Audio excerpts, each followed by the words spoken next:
নিজেকে এই মিসেস গ্যানেশের অভিশাপ থেকে মুক্ত করতে সক্ষম হয়েছে সে।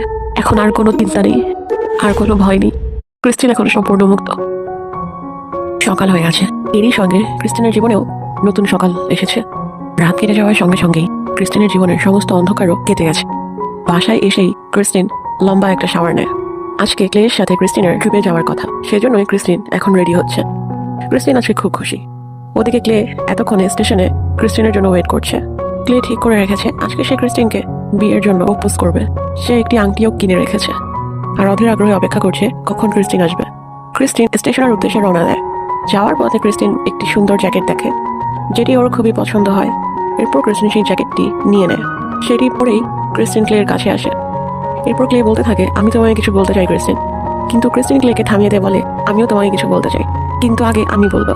এরপরই ক্রিস্টিন বলতে শুরু করে, শুরু থেকে এখন পর্যন্ত তুমি সবসময় আমার সঙ্গে ছায়ার মতো ছিলে। তুমি সবসময় আমাকে অনেক বেশি ভালোবেসেছো।